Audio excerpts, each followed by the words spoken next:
¿cómo se llama? Las líneas de acción prioritarias. Las leímos, las escuchamos, las reflexionaron y entonces la pregunta era, bueno, y de esto que la Iglesia en México propone, ¿qué es lo más urgente en la realidad que ustedes viven en su decanato? Y fue muy interesante y revelador que 39 de los 40 decanatos dijeron que la urgencia número 1 era acercarnos a los jóvenes.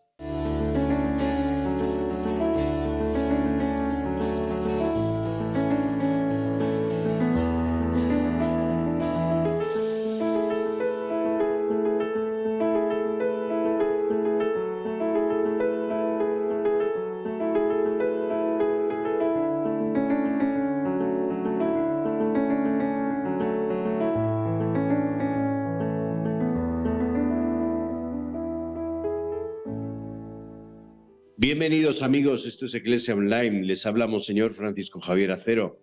Ya saben que pues aquí nos reunimos a esta hora y en este día con ustedes para comentar acontecimientos de la Iglesia, de la vida de todos los días. Con nosotros está el Padre Francisco Javier Monroy desde Roma, bienvenido.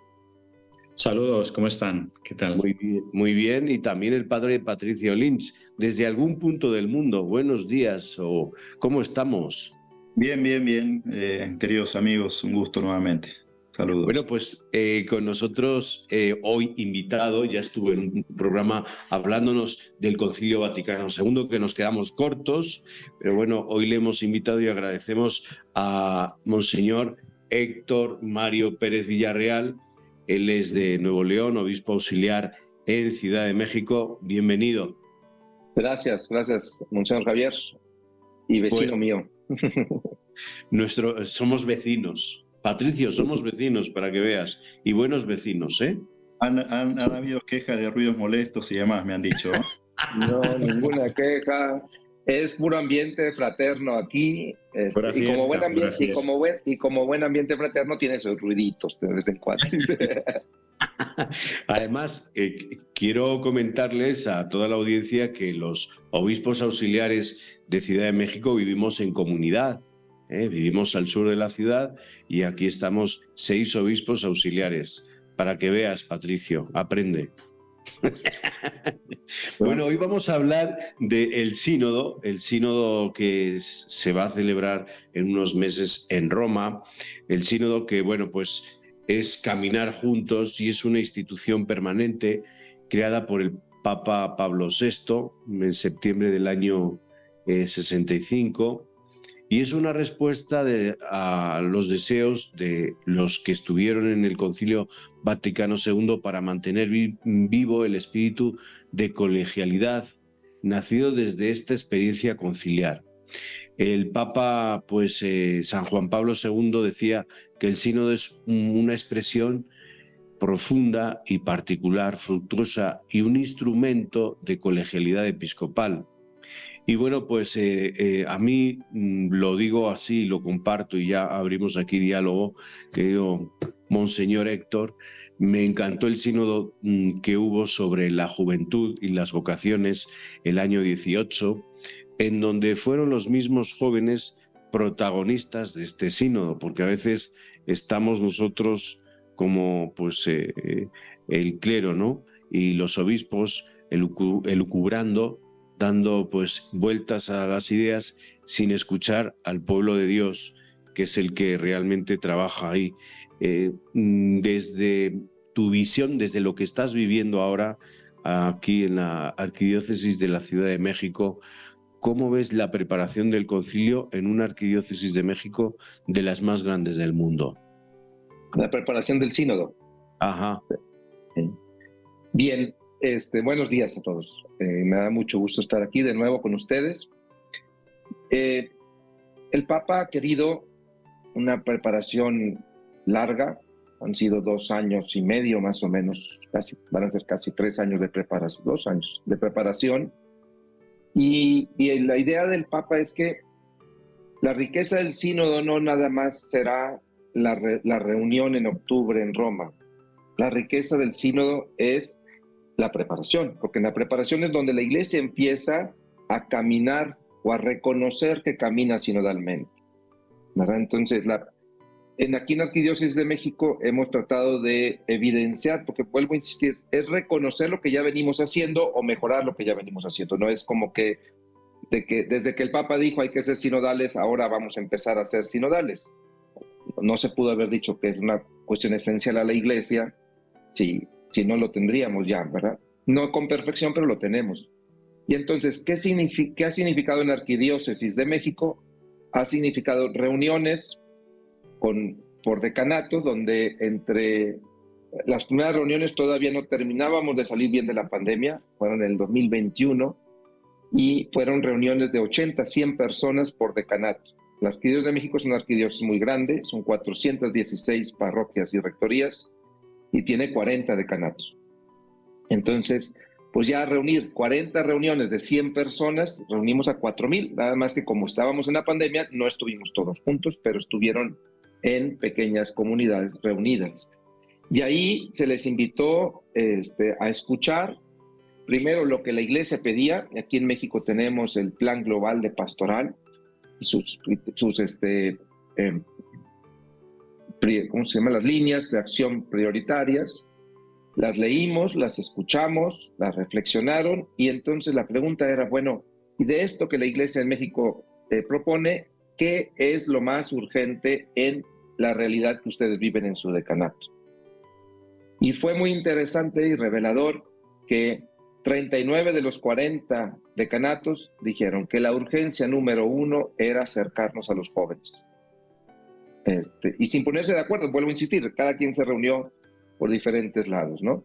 35 de los 40 dijeron que era urgente acompañar a las familias en estas nuevas experiencias que se tienen. Entonces, y todavía me llamó más la atención cuando aquí en Arquidiócesis de México hubo un gran sínodo en los años 90, inicios de los años 90, que es el que ha guiado la evangelización por 25 años, y dos de las prioridades de ese sínodo fueron jóvenes y familias. Es decir, sigue siendo una tarea pendiente. Entonces, bueno, como ejercicio sinodal fue primero ese, después hubo una organización de parte de los obispos, hicimos una reorganización de los temas y plantearlos, bajarlos a las parroquias, y después las parroquias también se reunieron en asambleas y trataron de decidir ya en concreto, porque si la sinodalidad no te lleva a la conversión pastoral, es puro cuento, ¿verdad? Entonces el Espíritu se derrama para que el Evangelio sea anunciado. Si vamos a discernir el Espíritu es porque queremos que algo cambie en la evangelización. Y entonces ese cambio se lo pedimos a las parroquias. ¿Qué tiene que cambiar en tu pastoral para que te acerques a los jóvenes, para que acompañes a las familias? Y suena muy bonito todo esto, pero Monseñor Javier lo ha estado evidenciando. Una cosa es decirlo y otra cosa es ver que suceda, ¿verdad? Y pues bueno, ahí vamos balbuceando esta experiencia que no todos han comprendido, no todos han asumido, pero quienes lo han hecho se ven cosas bellas, definitivamente. Gracias, Monseñor. Bueno, una alegría volverte a ver, Héctor. Gracias por esta vuelta en Eclesia Online. Creo que es un temazo importantísimo, la sinodalidad, ¿no? Me animo a expresar que quizás algunos consideran que la sinodalidad es ahora de repente una moda, algo que se le ocurrió al Papa Francisco, ¿no? Como si fuera, no sé, una característica, un atributo, un rasgo de la Iglesia. Pero parece, Monseñor, que es importante, ¿no? Y quizás usted nos puede ayudar desde su formación, como para que quede claro que la sinodalidad es un rasgo constitutivo de la Iglesia. O sea, la Iglesia es sinodal o no es Iglesia. Me parece que eso es clave, ¿no? Y podemos en ese sentido dar fundamentos teológicos, raíces bíblicas también, históricas, etcétera, ¿no? Entonces me ocurría, como hicimos en el programa anterior del Concilio Vaticano II, si usted pudiera, Monseñor, explicar, ¿no? Muy sencillamente el por qué decimos que la Iglesia es sinodal como una característica constitutiva, identitaria, ¿no? ¿Qué estamos diciendo cuando la Iglesia es sinodal y si no es sinodal no es Iglesia? Bien, pues sí fue una afirmación del Papa para mí novedosa, pero muy, muy verdadera. Y como lo decía en el programa pasado sobre la experiencia del Papa Francisco, Él no solamente conoce el concilio, él vivió la experiencia de la recepción del concilio. Entonces, a mí me ha llamado la atención varias cosas de esto, y ahorita les explico por qué llega a esta conclusión. En Evangelii Gaudium, el Papa no habla, que es su primer documento, el Papa no habla de una iglesia sinodal. Habla de la iglesia en salida, conversión misionera, evitar la autorreferencialidad, etc. Va viviendo el ejercicio de su ministerio, y en el discernimiento del ejercicio de su ministerio, aprovechando la ocasión del 50 aniversario de las experiencias de sínodo, yo me imagino que es precisamente un ejercicio de discernimiento donde él dice, oigan, es que no somos sinodales por reunirnos cada 2 años. Somos sinodales porque es la manera de caminar de la iglesia a través de la historia hacia el reino de los cielos. Entonces, pero yo creo que la sorpresa se la llevó él también. O sea, como cuando te llega una idea, o sea, has tenido las cosas enfrente, pero no las ves, hasta que llega un momento que se llama iluminación del Espíritu y te dice, pues es que no habías visto lo que tenías enfrente desde hace mucho tiempo. Toda la justificación de la sinodalidad, como tú lo dices, desde Abraham, que empieza a caminar, ¿verdad?, hacia la tierra prometida, Moisés, que saca al pueblo y siguen caminando, guiados por Dios, Jesús, que realiza todo su ministerio peregrinando, y la iglesia, ¿verdad?, que sigue caminando. Entonces, el Papa Francisco propone esto a la iglesia, y a mí me llama la atención que la Comisión Teológica Internacional, cuando hace este documento sobre la sinodalidad, comienza diciendo, este lenguaje novedoso exige cierta reflexión. Entonces, hay novedad, sí hay novedad, pero también hay fundamento, ¿verdad? Y la iglesia es, o sea, esta experiencia del pueblo de Dios que camina por la historia, guiado por el Espíritu, discerniendo cómo va el Espíritu renovando la iglesia, lo dice Lumen Gentium por todos lados, ¿verdad? Lumen Gentium 5, 9, 12. Lo que hace el Papa es precisamente un proceso de recepción creativa, donde, como dijo Juan 23, no solamente hay que repetir ampliado el magisterio, hay que reflexionar el magisterio. Y eso es lo que hizo el Papa. Vamos un momento a un descanso. Esto es Iglesia Online. Antes de que pregunte Javier Monroy, Javier, nos esperamos un momento, vamos a un descanso. Enseguida volvemos. Esto es Iglesia Online.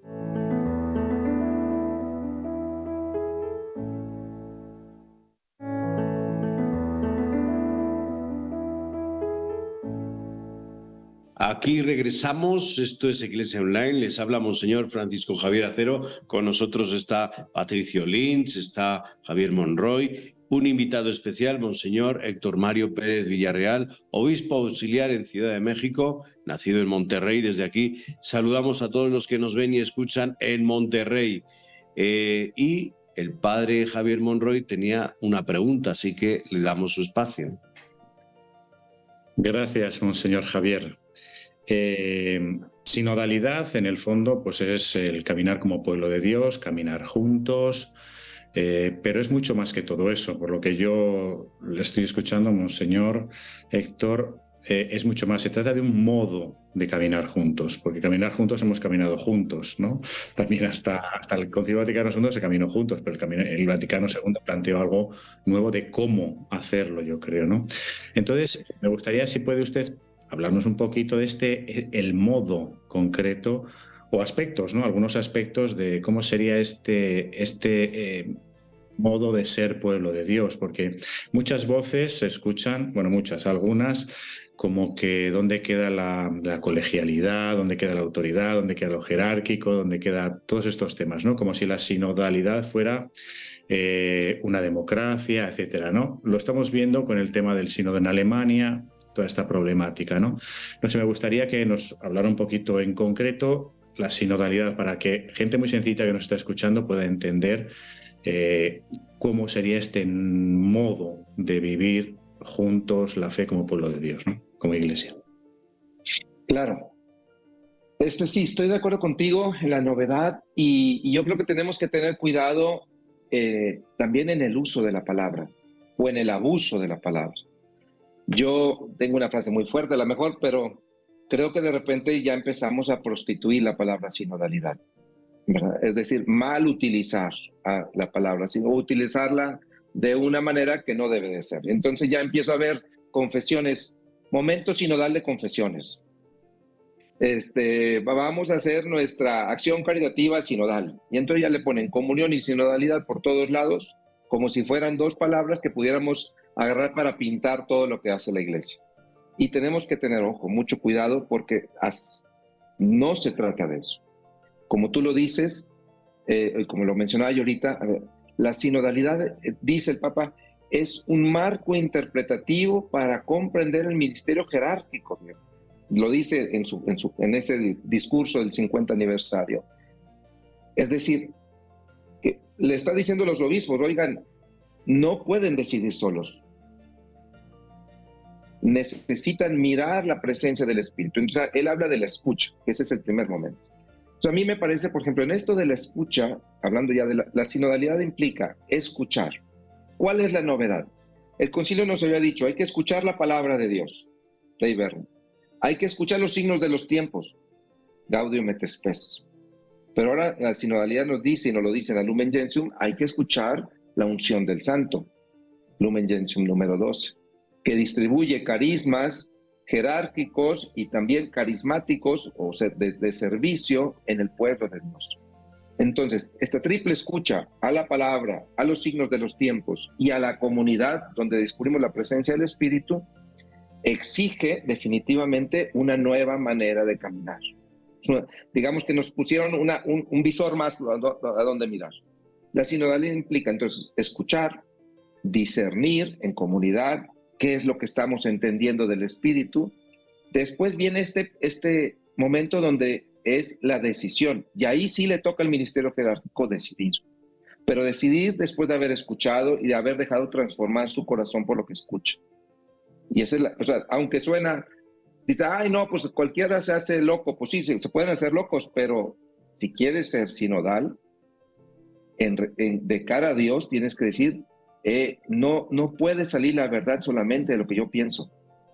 Tú estás hablando al pueblo y estás enriqueciendo la iglesia con eso. Pero después la sinodalidad tiene otra parte que casi nadie habla de ella, la obediencia en la fe.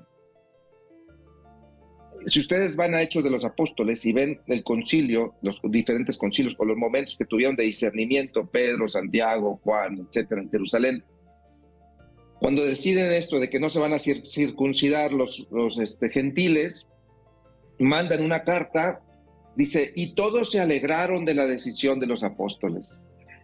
Y bueno, eso es lo que yo quisiera ver en la iglesia, que el obispo después de escuchar tome una decisión y todos se alegren con la decisión del obispo, ¿verdad? O que un superior general, después de escuchar a su consejo, tome una decisión, hasta ahí vamos bien. Digo, ya eso es mucho decir, pero después que se alegren, porque se ha decidido, ha hablado el Espíritu, ¿no? Y finalmente, la otra que también exige mucho para la sinodalidad es que si la sinodalidad no termina transformando la iglesia, la conversión pastoral, pues queda todo así como buenos deseos. Como resonancia, Héctor, cuando hablabas de, la palabra novedad, ¿no? Como un rasgo, la recepción creativa también, y me parece que a veces en la iglesia algunos tenemos problemas con la palabra novedad y aquello que tenga que ver con lo creativo. Y pensaba que es justamente una de las palabras que forma el núcleo de nuestra fe, que es evangelio. Es algo que es nuevo y es algo que es bueno. Y también teológicamente tenemos que decir que Dios es una eterna novedad. Y me animo a decir, creo que esto lo decía también algún teólogo, ¿no? Que a Jesús lo condenaron a la muerte, no por el aspecto bondadoso de lo que trajo, sino por el aspecto de novedad de lo que trajo. Y el escándalo que generaba la novedad de su praxis, ¿no? En sus palabras y en sus acciones. Entonces, esto me resulta también quizás una categoría que se puede traer a la actualidad, ¿no? Que tenemos mucho miedo a todo aquello que tenga como gusto de novedoso, ¿no? Y creo que tenemos que tener cuidado porque estamos matando, como decías, ¿no? El espíritu y en el fondo también aquello que seguramente Dios está tratando, ¿no? De gestar en la humanidad, en la familia humana, en la iglesia, etc. Pero más allá de esta reflexión, perdón por el rollo, ¿no? Pero quería preguntarte, ¿cómo sería una parroquia en sinodalidad, ¿no? Como tratando de bajarlo a una dinámica comunitaria concreta, que los oyentes todos tenemos esta experiencia comunitaria en las parroquias, ¿no? En función de lo novedoso también, ¿cómo sería una parroquia que abrace la novedad de este estilo de caminar juntos en la sinodalidad? Bien, nada más poniendo una palabra a lo que decías ahorita de la creatividad. Definitivamente el pecado contra el Espíritu Santo es ese, no aceptar que el Espíritu pueda traer una novedad. Pero el otro pecado contra el Espíritu Santo es romper la comunión. Entonces, si yo digo, es que a mí me iluminó el Espíritu y todos en la iglesia están mal, ¿verdad? Y yo me voy a hacer lo que el Espíritu me dijo y rompo la comunión por esta creatividad, entonces, pues no, eso no es el Espíritu. Pero si yo digo, es que por vivir la comunión tengo que matar toda influencia del Espíritu creativa, pues también voy en contra del Espíritu. Entonces, creatividad y comunión tienen que vivir en tensión, ¿ok? Eso lo tenemos que tener muy claro, porque si el don si el carisma no construye la comunión, entonces, por más carisma que sea, acaba pervertido. Entonces, en una parroquia, ¿cómo vivir la sinodalidad en una parroquia? Para mí ya se viven muchas expresiones de esta sinodalidad. Cuando tú ves a laicos pensando nuevas maneras de servir o de evangelizar, ¿verdad? Entonces, cuando van con el cura y le dicen, oye, padre, es que se me ocurrió que puedo hacer un evento para los jóvenes y en la plaza, en lugar de en el templo, y ahí quiero cantar y quiero llevar el Santísimo. Y bueno, pues esos son los carismas que el Espíritu está suscitando. El párroco, como pastor de la comunidad, tiene que hacer el ejercicio de juntar a su consejo, nos están planteando esto, y cómo podemos apoyarlo, o lo reconocemos o no lo reconocemos, etcétera, y tomar la decisión. Para mí esa es una parroquia sinodal, es una parroquia viva, en donde el pastor acepta que los laicos pueden tener iniciativas, pero también los laicos entienden que ellos tienen que pensar, no pueden nada más estar atentos al pizarrón de la parroquia para ver qué se le ocurrió al cura esta semana, ¿no? Una de las cosas más importantes, actitudes más importantes que hay en el tema de la sinodalidad es la espiritualidad de comunión. Y pues creo que en este momento percibo que en algunos lugares se puede ir aislado, ¿no? O en paralelo. Y lo digo y lo percibo, no sé cómo lo ves tú, porque esto es algo elemental para la sinodalidad, la comunión. Cómo pues en la vida religiosa y también en la vida diocesana pues están haciendo a veces planteamientos que no van a favor de la espiritualidad de comunión, ¿no? Incluso pues estos instrumentos como son la comunicación social, las redes sociales, cómo no se utilizan para la espiritualidad de la comunión, sino más bien para otro fenómeno que también aquí tendríamos que hablar, que es el narcisismo espiritual. ¿Crees que este es uno de los impedimentos para que la sinodalidad fluya como pues tiene que fluir, como quiere el Papa Francisco, como nos pide el Espíritu en este siglo XXI? Sí, sin duda, por eso comunión y sinodalidad son complementarias, no son idénticas. Es decir, la comunión habla de precisamente reconocer que la experiencia que yo tengo de Dios o se vive en comunidad o no es de Dios, ¿verdad? Entonces, eso es muy claro, pero cuando nosotros tenemos espiritualidades desencarnadas de la realidad y de la comunidad, donde lo que importa es yo y Cristo, ¿verdad? Entonces, pues obviamente batallamos para vivir esta comunión, que sí, yo concuerdo contigo, está siendo, digámoslo así, atacada, y han tomado de excusa lo de la sinodalidad. Hace ratito hablan de esta experiencia de Alemania, ¿no? Donde ellos dicen, bueno, es que en sinodalidad hemos decidido caminar por la libre. No, es que en sinodalidad no se puede decidir caminar por la libre, ¿verdad? Necesitas vivir en comunión. Y claro, en la comunión es donde se discierne el Espíritu. Muy bien, pues muchísimas gracias, Monseñor Héctor Mario Pérez Villarreal, obispo auxiliar en Ciudad de México. Muy Muy bien, pues gracias por invitarme y felicidades por el programa cuando quieran. Gracias por tu tiempo. Gracias, Patricio Lynch. Gracias, Javier Monroy.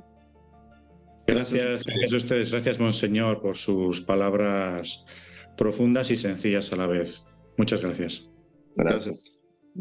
Bueno, Javier, pues gracias. esto ha sido Eclesia Online, hablando de la sinodalidad con un invitado muy querido y muy especial, Monseñor Héctor Mario Pérez Villarreal. Esto ha sido este programa. Nos vemos en el siguiente programa. Hasta la próxima.